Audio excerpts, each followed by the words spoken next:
தென் மாவட்டங்களான தூத்துக்குடி, திருநெல்வேலி, கன்னியாகுமரி, தென்காசி உள்ளிட்ட 4 மாவட்டங்களிலும் கடந்த 2 நாட்களாக மழை கனமழை பெய்து வருகிறது. இதன் அடிப்படையாக நம்ம தூத்துக்குடி மாவட்டம் சாத்தாங்குளம் சுற்றுவட்டார பகுதியில் வெள்ளம் பெருக்கெடுத்து ஓடுகிறது. அதே போல சாத்தாங்குளத்தில் அனைத்து பகுதியும் வெள்ளம் போல் தண்ணி சூழ்ந்ததால் மக்கள் இயல்பு மிகவும் பாதிக்கப்பட்டுள்ளது. அதே போல மக்கள் தனியார் மண்டபத்தில் தான் சிலர் இருந்து கொண்டு வருகிறார்கள். அவர்களுக்கான காலை சாப்பாடு, மதிய சாப்பாடு, இரவு சாப்பாடு மற்றும் பால், பிஸ்கட் ஆகியவற்றும் அதிகாரிகள் வழங்கி கொண்டுதான் வருகிறார்கள். மேலும் இதன் பகுதியாக சாத்தாங்குளம் கருமணி ஆற்றின் பாலத்தில் காட்டாற்று வெள்ளம் கரை புரண்டு ஓடிக்கொண்டிருக்கிறது. அதே போல இந்த சாத்தாங்குளம் சுற்றுவட்டார பகுதியில் உள்ள பல்வேறு கிராமத்தில் உள்ள குளங்கள் மறுகால் பாய்ந்து வருவதால் காட்டாற்று வெள்ளம் சாத்தாங்குளம் கருமணி ஆற்று பாலத்தின் இரு கரையும் தான் தொட்டவர் செல்கிறது. அதே போல ஒரு பகுதியாக நம்ம சாத்தாங்குளம் பக்கத்துல நம்ம தெசனி விலைக்கும் பெரிதாலைக்கும் செல்லக்கூடிய மெயின் பாதையில தண்ணீர் ரோடு கடந்து செல்வதால் அங்குள்ள போக்குவரத்தும் துண்டிக்கப்பட்டது. பாதகம் செய்பவரை கண்டால் நாம் பயங்கொள்ளலாகாது பாப்பா, மோதி மிதித்து விடு பாப்பா,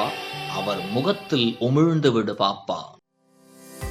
அண்மை செய்திகளை உடனுக்குடன் தெரிந்து கொள்ள இணைந்திருங்கள் இயம்நாடு தொலைக்காட்சியுடன்.